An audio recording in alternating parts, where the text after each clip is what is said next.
It lays the predicate and the foundation for the development of a weather satellite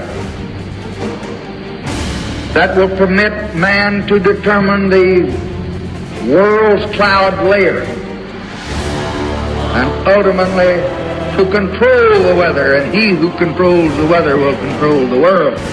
How long till the food shelves empty out? Far sooner than almost any dare to imagine. Crops, fisheries, and food production are all collapsing around the world. First headline from last week. UN warns of, quote, looming hunger catastrophe, end quote. The UN says it's all due to the Russian blockade. Question, is that statement even remotely close to the truth? Short answer, no. About the core causes of not only unfolding famine that will rapidly accelerate, but also the looming collapse of industrialized, militarized societies all over the world. The UN report blaming it all on Russia is far less than a half-truth. The bottom line is biosphere collapse, which is fueling total desperation on the part of power structures around the globe. Desperation that may soon include a nuclear exchange, but for reasons that most are not yet aware of. I'll get to that. First, this.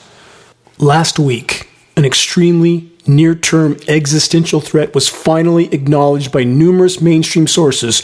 A day later, Google did their best to sweep it all under the rug. Geoengineeringwatch.org has been trying to sound the alarm about this specific threat for nearly a decade and a half. Earth's collapsing ozone layer is a near-term existential threat that's becoming all but impossible to hide. First headline from last week, this one from ScienceDaily.com. Discovery reveals large year-round hole over tropics. New ozone hole is much larger than the Antarctic ozone hole. Next headline, same subject from last week from the UK Independent.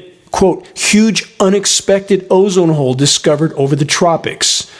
The area of depleted ozone, they say, is 7 times larger than the hole over Antarctica and could affect 50% of the global population. As dire as these headlines sounds, the truth is far worse still. I'll get to that. Next headline example again from last week. From the nationalnews.com, new analysis indicates surprise hole in ozone layer above tropics. Here's another, also from last week. This one from Newsweek, their tech and science section.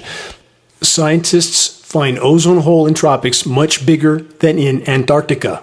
From that report, again from Newsweek, the hole in the ozone layer is 7 times bigger than the one over the Antarctic continent and has been discovered sitting over the tropics. It is estimated it has been there for over 30 years. It was found that the hole was present year-round and has been there again since the 1980s, sitting over areas that make up half the world's surface area and house half the population of the globe. They continue, the depletion of the ozone layer can lead to higher levels of UV radiation reaching the Earth's surface, which can increase the risk of skin cancer and cataracts in humans, as well as weaken immune systems and devastate farming. There is no can, there is no could, there is no may, there is no might. It's an absolute certainty that the depletion, diminishment, and ultimate collapse of the ozone layer will wreak havoc on every living thing on this planet. It's an existential, immediate threat.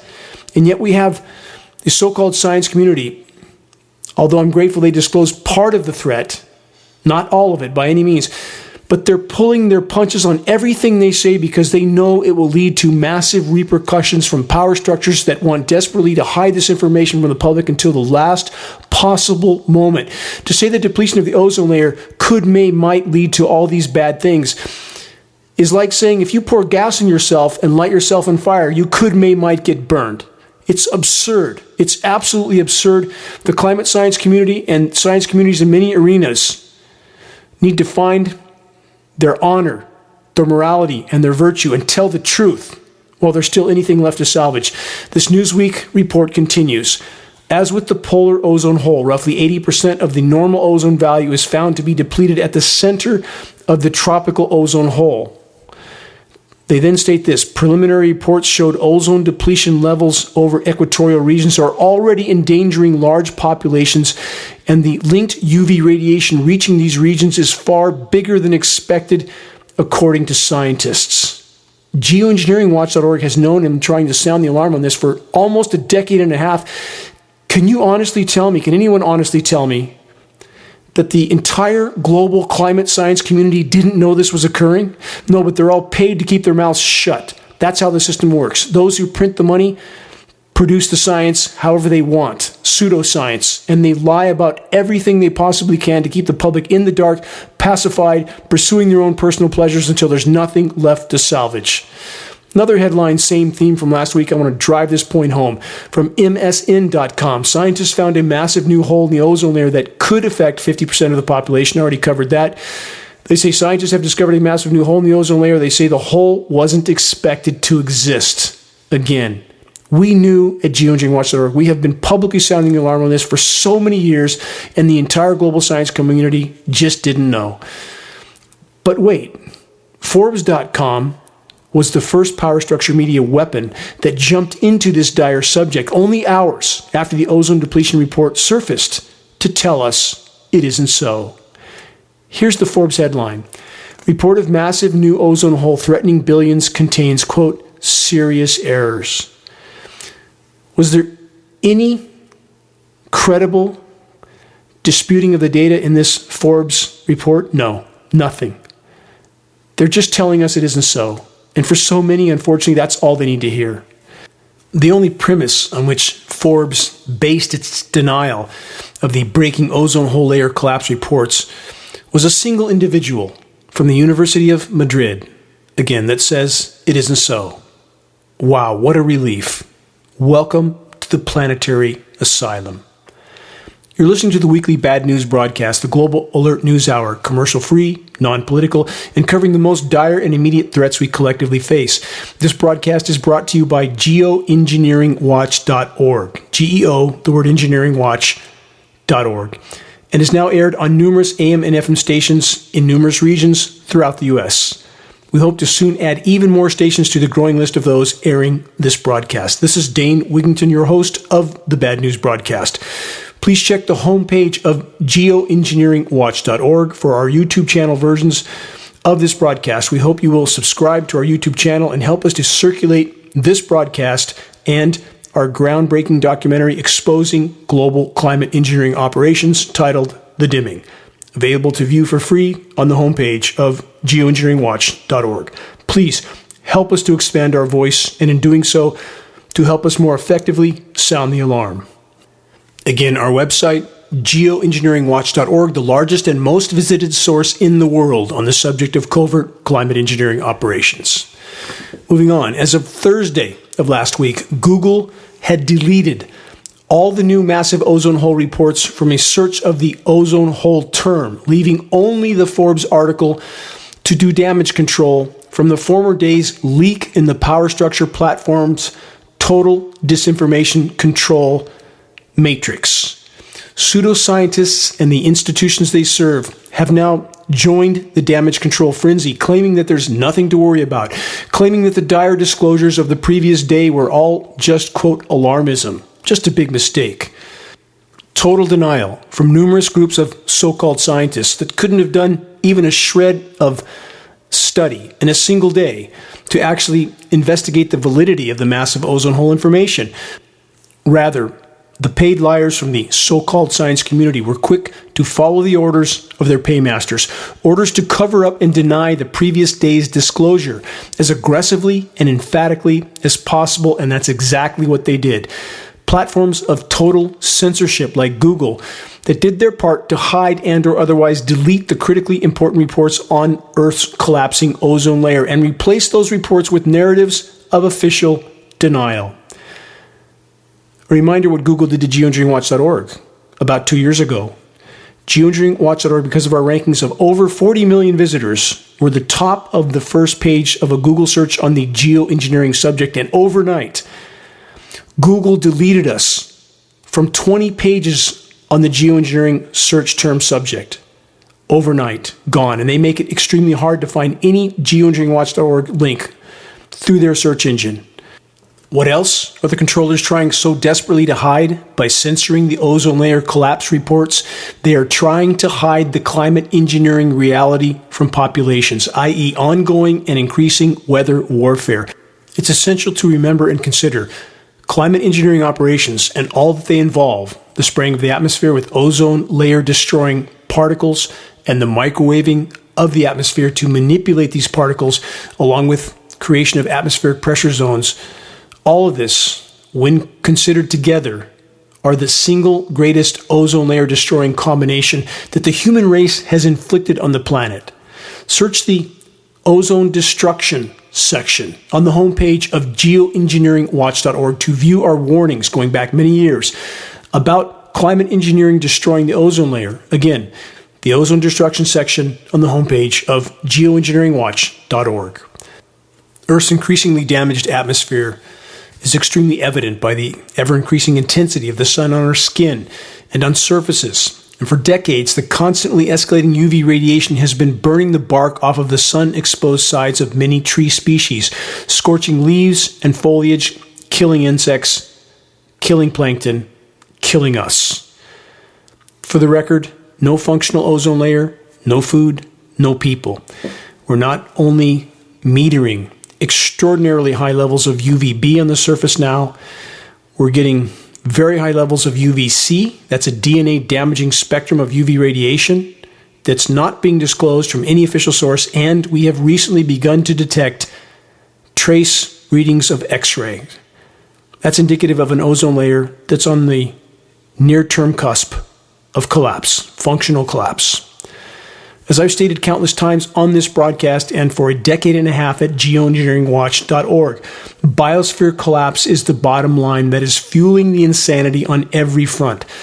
Earth's collapsing life support systems have beat the controllers to the intersection, and now those in power are more desperate and dangerous than ever before. Thus, their warp speed fanaticism. And we said at geoengineeringwatch.org that this day would come when biosphere collapse could no longer be hidden. Those in power would be more dangerous and desperate than ever, and indeed they are. What policy does the power structure push in regard to those that dare to try to tell the truth?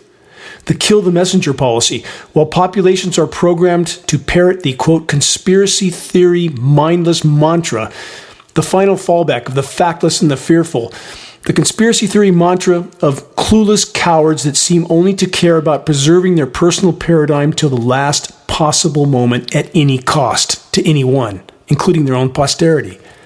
But in spite of the controller tentacles being used to try and censor the critical confirmation of ozone layer collapse, the breach in the dam of official denial will now be all but impossible to plug.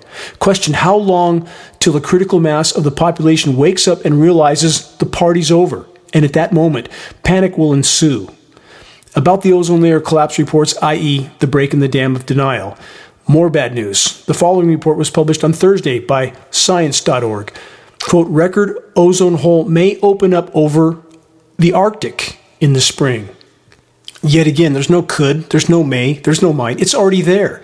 And it's not just over the equatorial regions and the polar regions, it's in the mid-latitudes as well.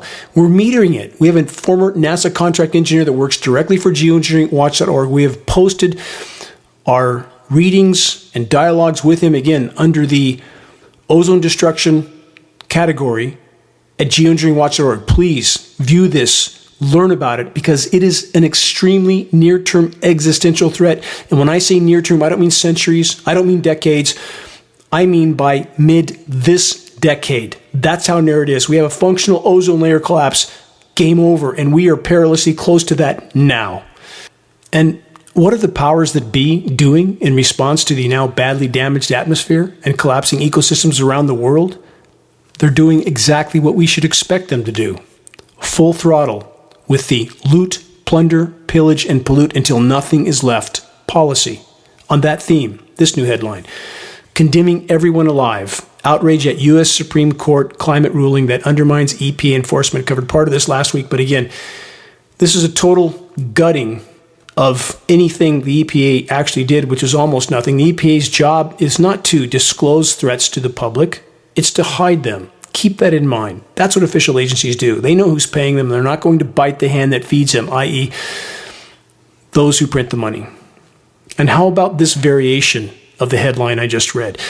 Condemning everyone alive by continuing the ongoing climate intervention insanity that is wreaking havoc with weather all over the world and further fueling ozone layer collapse and the planetary meltdown. Or this, condemning everyone alive by pushing for and facilitating a nuclear exchange. Is that in the wings? Could this be a last-ditch, desperate act of the controllers to slow planetary meltdown by creating a nuclear winter scenario?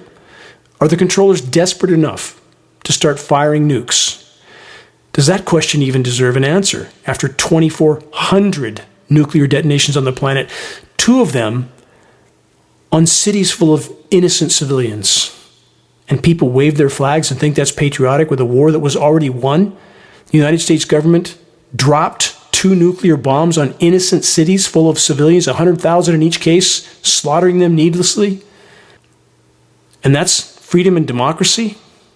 Of course the controllers are desperate enough to trigger a nuclear exchange.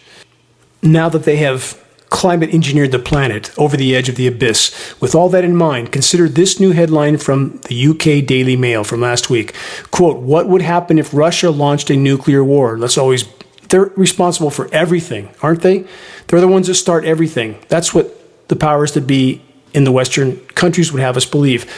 Not condoning Russia or what they're doing, not at all. But let's look at what our country has done. Invading, destabilizing, and or occupying nearly 100 countries in as many years. All to spread, quote, freedom and democracy. Right.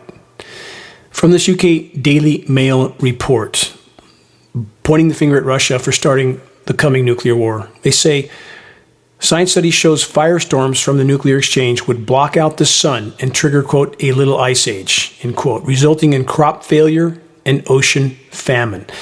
The report then states firestorms would release smoke into the upper atmosphere and block out the sun. Sound like geoengineering and solar radiation management? Climate intervention operations and the engineered wildfires they create are already being used to create this effect. Please search this title online and view this most important geoengineeringwatch.org report. Wildfires serve geoengineering agenda. The nuclear exchange and the setting the template for the epic wildfires that are burning around the globe are both being utilized by the climate engineers to mimic what they still believe are the long-term cooling effects of volcanic eruptions by filling the atmosphere with light-scattering particles. And we now know, as of about 6 weeks ago, and geoengineeringwatch.org covered this with a report titled, Is It Game Over? Now with the latest science study, the most extensive of its type, we now know that this process of filling the atmosphere with particulates only creates very short-term cooling at the cost of a far worse overall warming, destruction of the ozone layer, already been over that, and total disruption of the global hydrological cycle, and that's not to mention complete contamination of the biosphere from the clouds to the ground. All of it happening now. More from this report. In the first month, average global temperatures on Earth would plunge by almost 13 degrees Fahrenheit, and they say this. That is more than during the most recent ice age, which ended 11,700 years ago. Let's put this all into perspective. Any nuclear exchange will finish us all off. Earth's life-sustaining atmosphere is already badly damaged. Along with the rest of Earth's life support systems, any nuclear exchange, again, will be the end of the road, starting with total ozone layer destruction. What's left of it? And that's not much.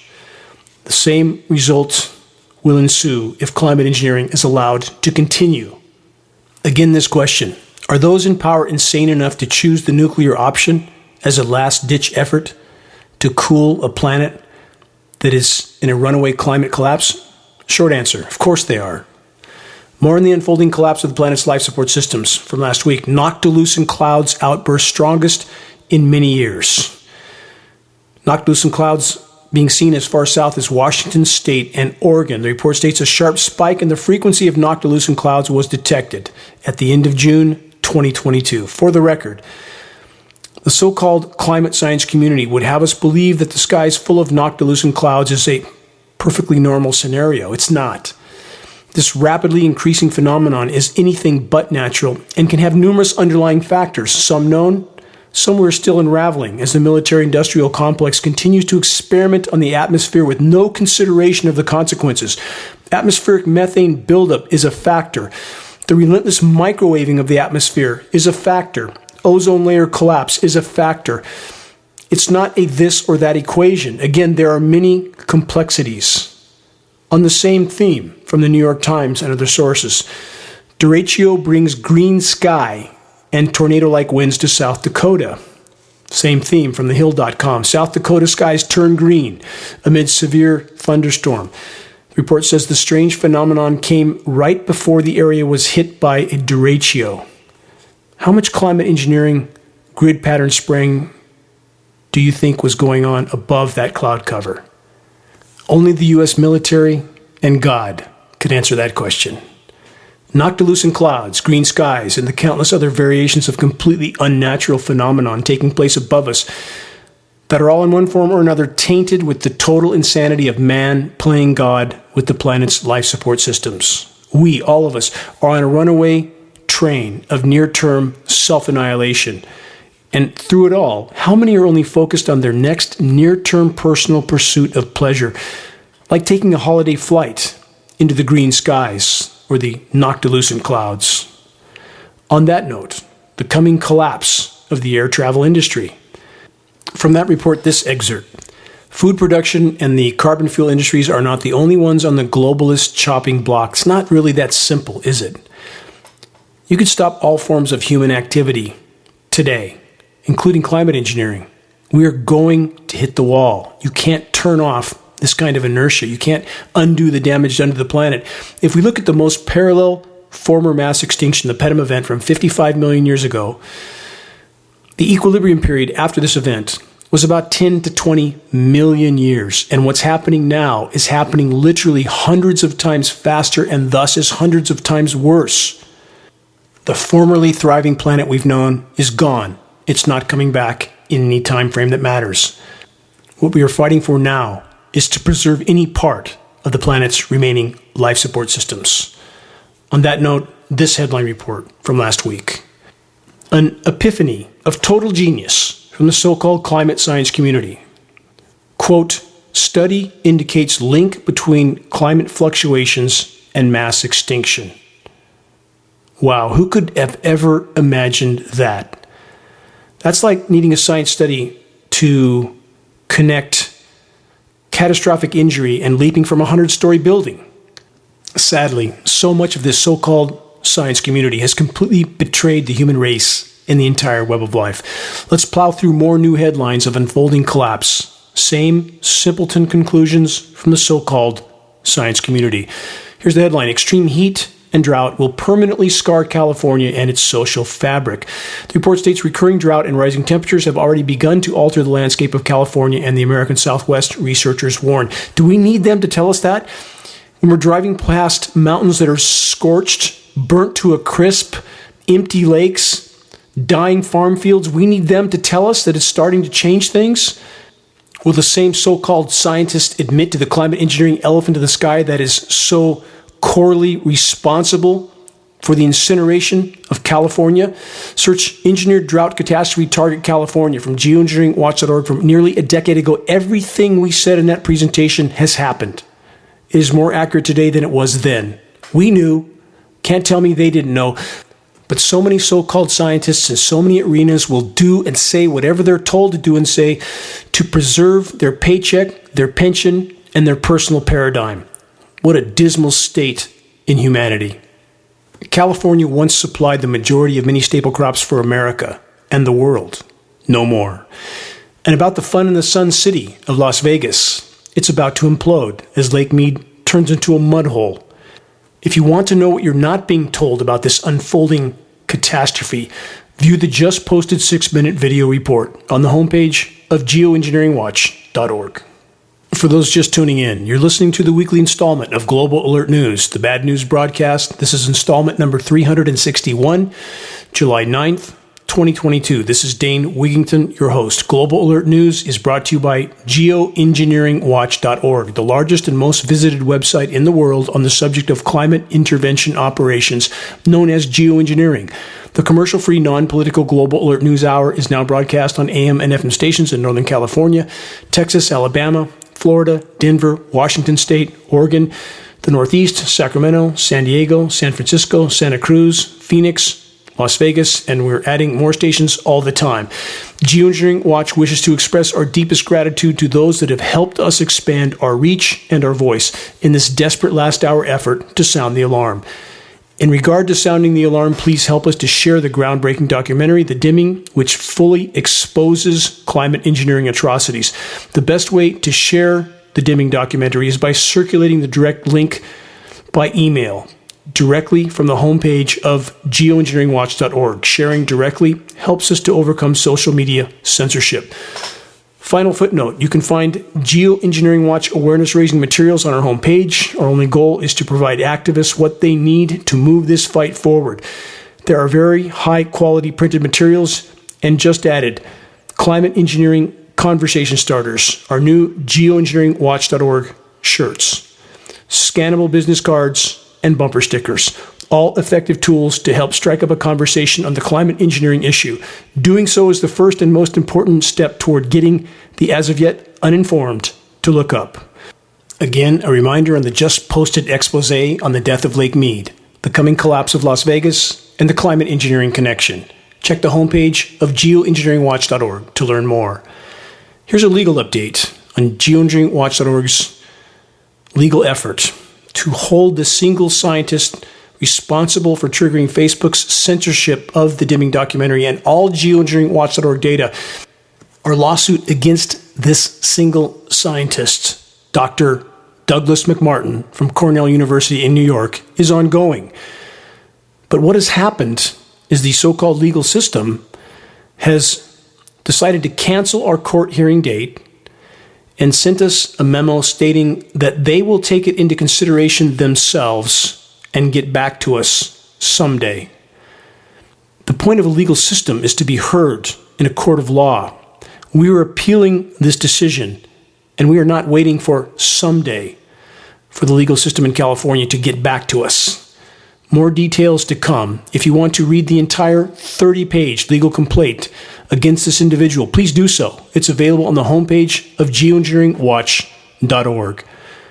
More headlines. Climate intervention operations continue to crush crop production around the world. From ABC Australia last week, New South Wales wheat and canola farmers face 50% yield loss after record rainfall. Again, farmers in the state's central west have been unable to plant 50% of their crops. From record drought, record incineration, and now record deluge. Welcome to climate engineering. Another headline last week, same theme. Outlook bleak for Australian farmers as rain continues. This headline states, entire soybean crops across the Northern Rivers region of Australia have been wiped out. Entire crops. Think about that.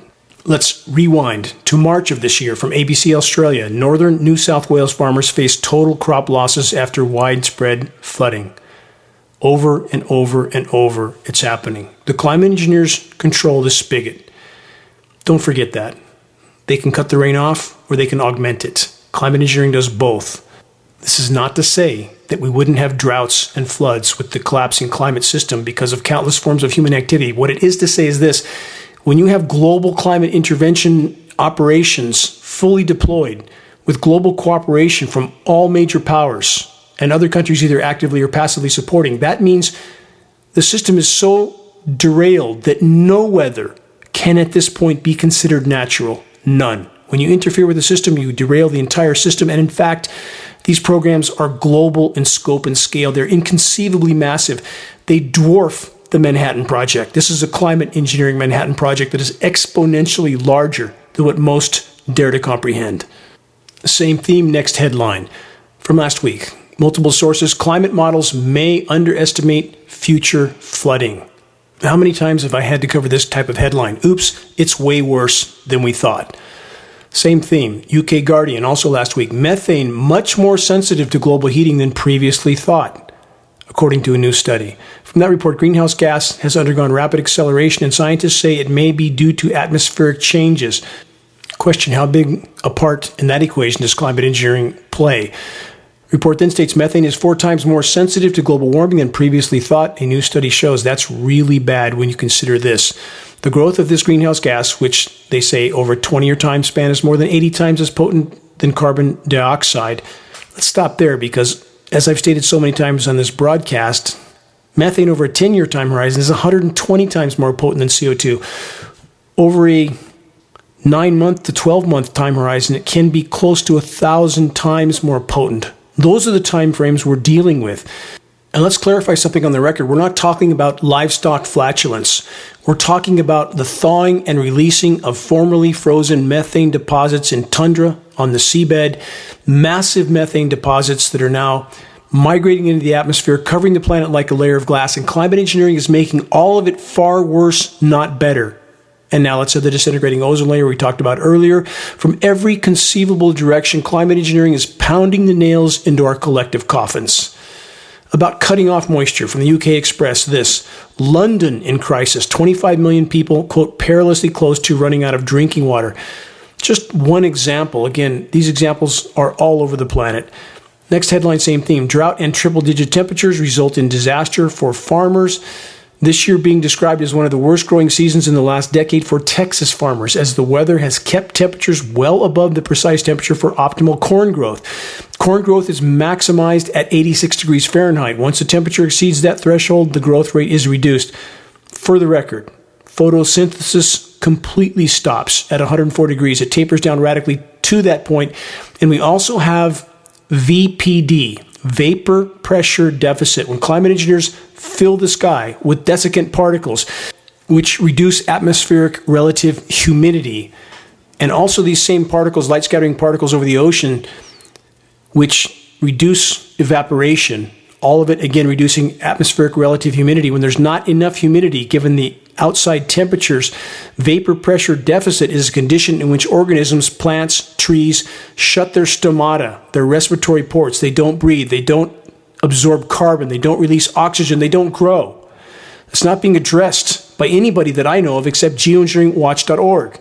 We need the climate science community to find their courage to stand up and start telling the truth while there's still anything left to salvage. Crops are continuing to be crushed. Climate engineering, the single greatest factor in that equation. Not denying all of the sources of human damage to the planet. I say it over and over so there's no misunderstanding, and still people misquote me. We've been horrible stewards of the planet, period. But climate engineering, the most destructive form of human activity of all. Next headline, same theme: hottest weather of the year on tap for Vegas, Dallas, and Oklahoma City. Listen to this. A large dome of hot air responsible for many days of extreme temperatures will expand westward from the southern plains to much of the western United States. AccuWeather meteorologists say.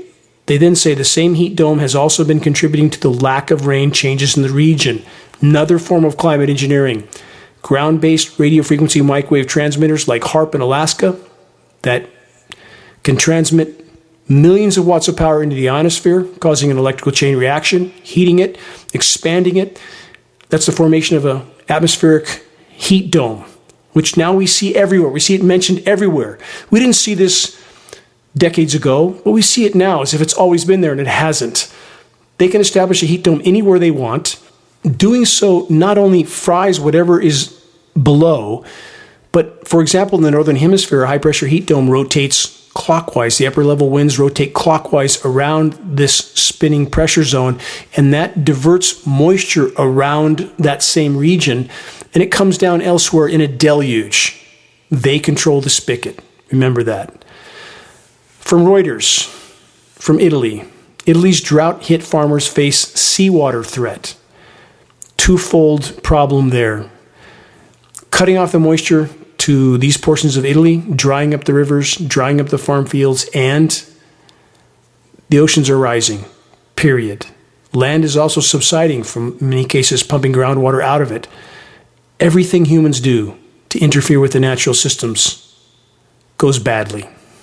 On that theme, from New Scientist last week, can we beat climate change by geoengineering the oceans, chemically altering the seas through iron fertilization or alkalinity enhancement could be our best hope to suck vast amounts of carbon out of the atmosphere, but questions remain on whether it's worth the risk. Too late. It's already been done. That's part of climate engineering operations, to spray over oceans as part of solar radiation management and ocean iron fertilization, to force the oceans to suck up even more CO2, which they've been doing.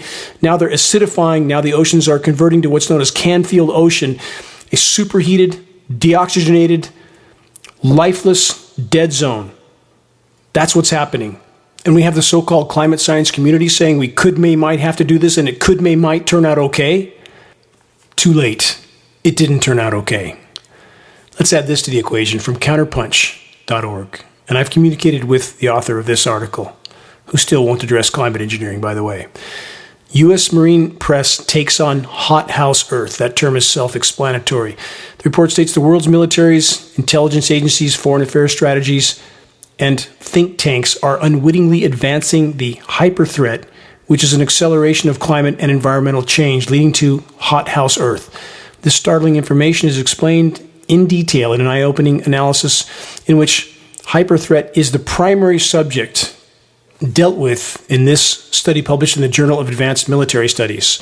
A key finding of the landmark report, which applies war theory and military strategy to the dynamics of climate and ecological crises, states that activities of military and intelligence agencies are, quote, accelerating the likelihood of triggering a worst-case hothouse Earth scenario that would make the planet unlivable for most species. The study argues that various agencies of governments have become the biggest danger to planetary security, in effect, working to accelerate the hyperthreat of climate and environmental change. And this author isn't even considering the climate engineering factor in the equation. Let's press on, same theme. From the military publication, defense1.com. This from last week: climate change isn't a threat multiplier, it's the main threat. This newly published report then states, over the next 6 months, the defense community should champion and help plan a whole-of-society, quote, hyper-response, end quote. The report then asks, is there a way to reorient the defense sector to enable and support a whole-of-society effort to protect our planet's ability to support life as we know it? They then state, defense forces the world over are ambling toward lower emission technologies, preparing for more natural disasters, and debating the near-term consequences of degrading global security environment. These debates miss the main point that we are moving toward a, quote, shift to a climate inhospitable for most forms of life, end quote, that will bring ecological collapse, violence, hardship, and death on an unimaginable scale. I recommend searching and reviewing this entire report from defense1.com, titled Climate Change Isn't a Threat Multiplier, It's the Main Threat. I'll stop there with this question. Is it even remotely rational to deny the ongoing and shockingly visible climate intervention operations in our skies? Of course, governments around the globe are neck deep in this insanity. But wait, Biden will fix it all with more drilling. From the Washington Post, Biden opens door to more offshore drilling despite earlier climate vow. From that report, President Biden's administration opened the door to more offshore oil and gas drilling in federal waters for the next 5 years, setting a potential course for future U.S. carbon fuel extraction. The next 5 years, it'll be nothing short of a miracle if the current paradigm lasts 1 year. The party's over, and it's not coming back. Speaking of which, more results of what we've already done to the planet. Alaska's June of 2022, set to go down as one of the driest ever. Let's add this from the UK Daily Mail and many other sources. Baked Alaska, 225 wildfires sparked by the state's 35,000 lightning bolts this year have scorched over 2.4 million acres and counting. Let's put this into context. Single greatest wildfire contributing factor, climate engineering, by affecting the hydrological cycle, by the toxic elements in the rain, contaminating soils and waters. These elements cause root systems in trees and other organisms to stop nutrient uptake. They start to die from the bottom up, kills soil microbiome. Again, cutting off the hydrological cycle, i.e. the rain. Ionizing the atmosphere, making it more electrically conductive. These are electrically conductive particles: aluminum, barium, strontium, manganese, graphene. More electrically conductive particles in the air, more dry lightning, period. From every conceivable direction, climate engineering is connected to the wildfire insanity. Please search the Engineering Wildfires section on the homepage of geoengineeringwatch.org. And as to the why climate engineering would try to facilitate more intense burning fires and how it connects to climate engineering, please search Wildfires Serve Geoengineering Agenda. More from this report. This amount of acreage, 2.4 million acres, is double what an entire fire season in Alaska typically sees, and that's even higher than what the long-term historical average was. We're being lied to on every conceivable front, right down to the official high temperatures day and night being radically underreported. Nighttime temperatures now rising twice as fast as daytime highs. Why? Because the heat is being trapped in Earth's atmosphere, not just from methane, not just from CO2, but also from climate engineering, trapping more heat than it deflects. From CNN, this recent report, as California's big cities fail to rein in their water use, rural communities are already tapped out. Wells going dry up and down the state and around the world. Also from CNN, who tells the truth only when they can't hide it any longer, California drought could cut state's hydropower in half this summer. It's already radically reduced. We have Lake Shasta and Lake Oroville down at about less than 30% of their capacity right now, and summer is just beginning. This report states, the severe drought in California threatens to significantly undermine the state's ability to generate hydroelectric power, raising costs for families and driving up planet-warming emissions according to a federal government forecast. Not hard to predict any of this, is it? And there's no threaten to. That sounds like could, may, might. It's a given. It's already happening. For the record, about 12 years ago, I spoke to the California State Energy Commission top scientists and the commission itself. The reason this meeting took place was because the Energy Commission recognized California was losing 20 to 40% of its rainfall from particulates of unknown origin. This is from the state that supposedly tests everything coming from everywhere. At that meeting, the Energy Commission voted for and approved the purchase of a nearly $250,000 spectrometer from Scripps Institute to determine the chemical composition and origin of these particulates. I gave geoengineering information to all of them, scientists and the commission members. This meter, this $250,000 meter, was never seen from again after that meeting.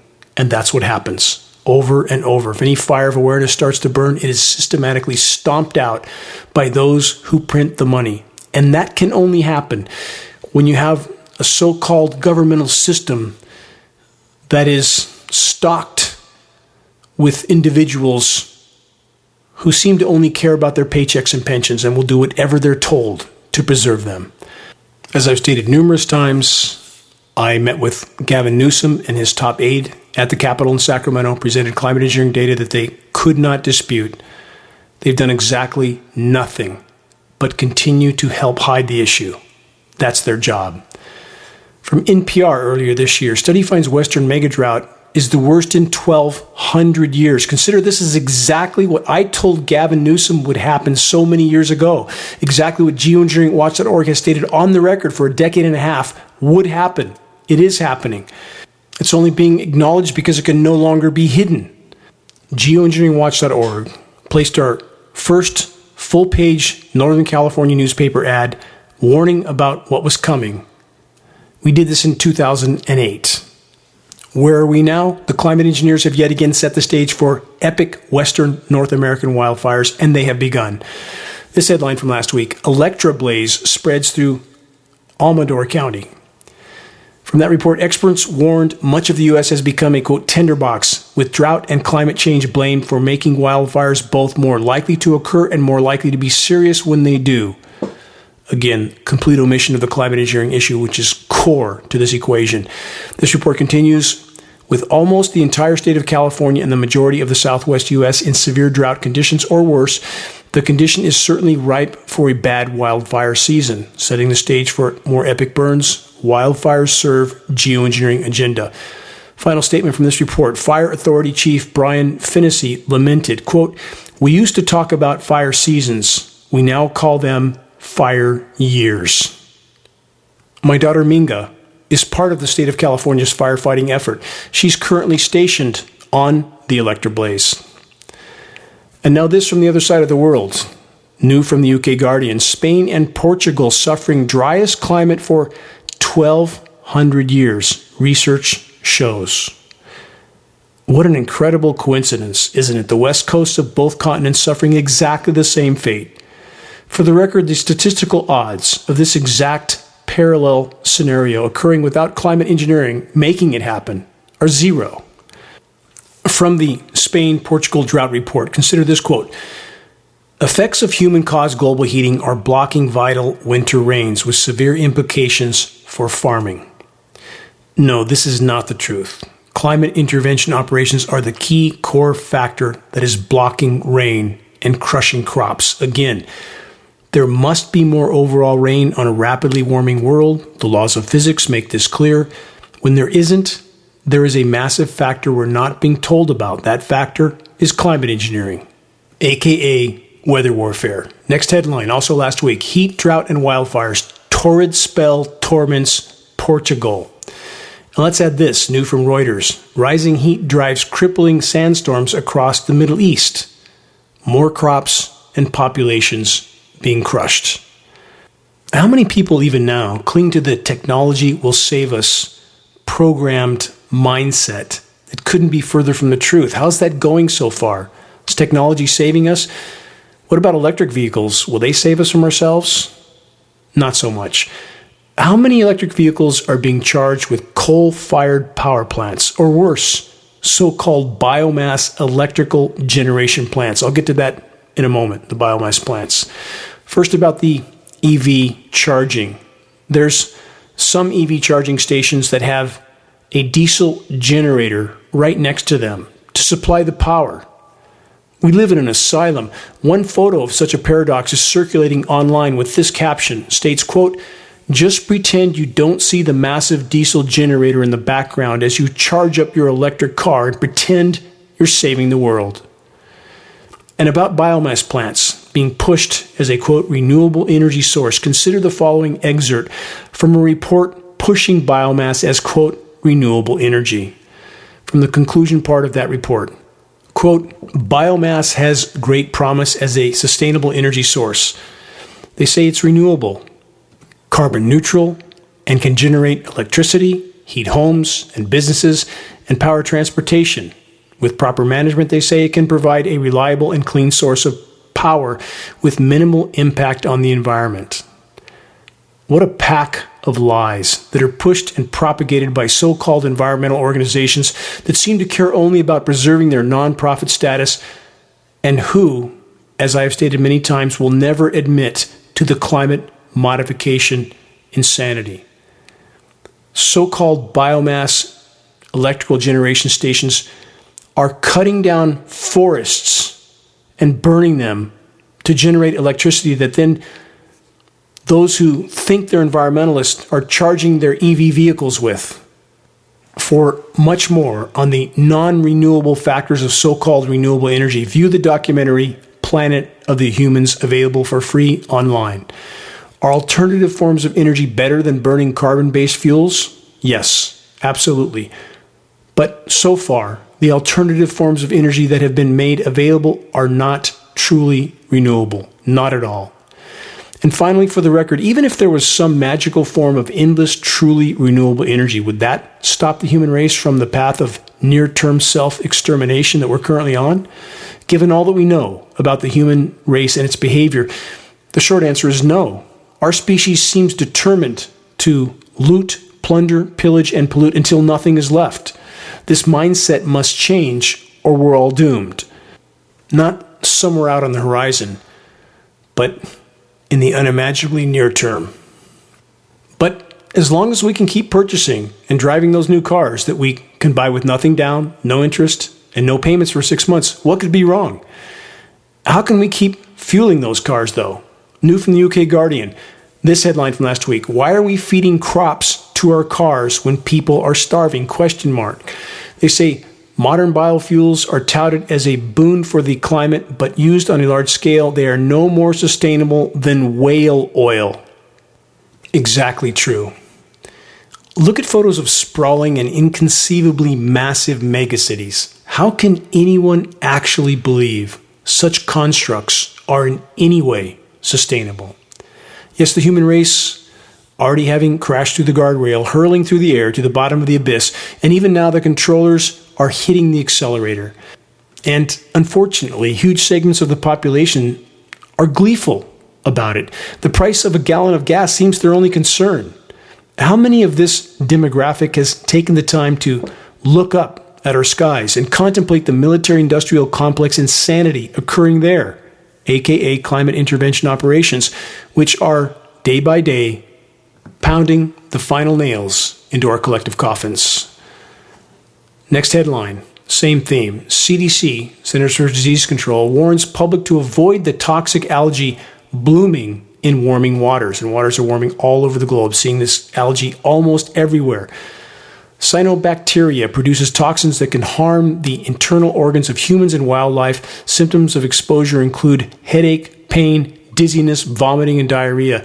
Nearly every state is impacted by the toxic blooms which threaten wildlife, vital economic resources, and public health.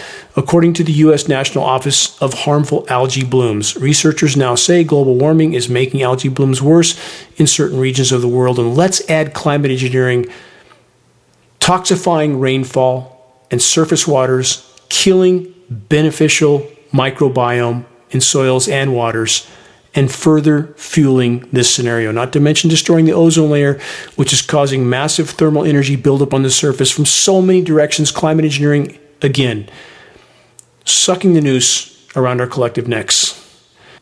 A footnote on the unfolding planetary meltdown being further fueled by climate intervention operations. Please take the time to view Chasing Ice, available online for free, and decide for yourself what's actually occurring in the polar regions. Believe what you can see with your own eyes. Back to climate engineering, we know that polymer fibers are a part of the climate engineering mix. The patents say so, so do lab tests. And these polymers are showing up all over the world, from the top of Mount Everest to the bottom of the Marianas Trench. What else might be attached to these fibers? Is biological warfare being conducted? You decide, but consider this while doing so. This headline from last week: microplastics health risk discovered in hitchhiking viruses. From that report, microplastics are swiftly occupied by bacteria and viruses which have long been hypothesized to last longer and travel further than free-floating organisms. The latest paper is the first formal quantification of human pathogens residing on microplastics. The discovery could have far-reaching implications for human health worldwide, with harmful viruses and bacteria being able to travel across oceans without human carriers. The study emphasizes the potential for plastic pollution to act as a novel pathway for viral dissemination and persistence in the environment. But that's not the whole story.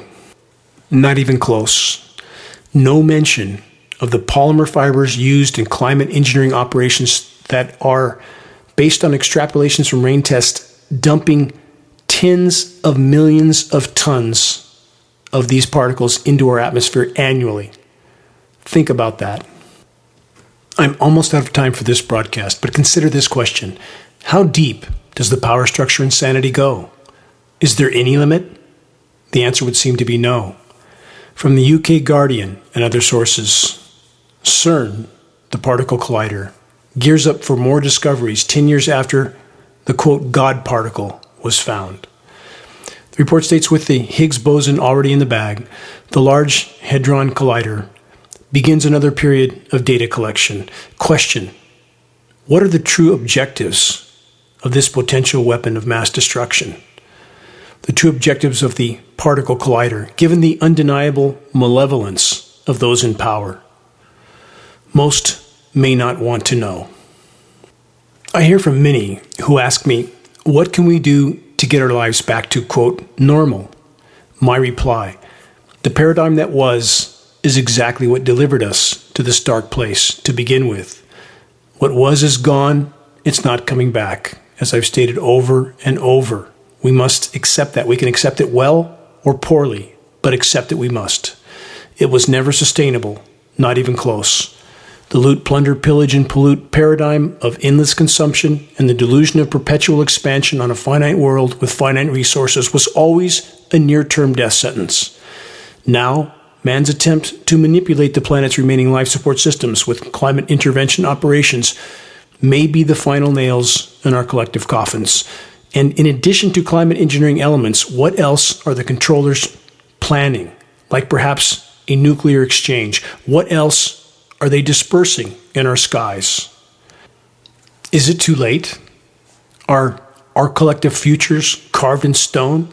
How can anyone know with absolute certainty? The only thing any of us can truly call our own is our will, if we choose to exercise this greatest gift with courage, with honor, with virtue, with benevolence. No matter what we face, we must certainly be on the right course. No matter how the drama ends, if we reach a critical mass of individuals that have summoned the courage to face the gathering storm head on, we may yet accomplish profound good even at this late hour. The effort to reach such a critical mass will take all of us. This battle before us can only be fought with an army of the awakened. Raising such an army is the first and most critical leap we can make in the right direction. Sharing credible data from a credible source is key. Check the activist suggestions link on the homepage of geoengineeringwatch.org to learn specific details on how you can help to move this fight forward. Make your voice heard, make every day count. Time is not on our side. Until next week, stay strong, fortify your determination, never give up ever. This is Dane Wigington from geoengineeringwatch.org.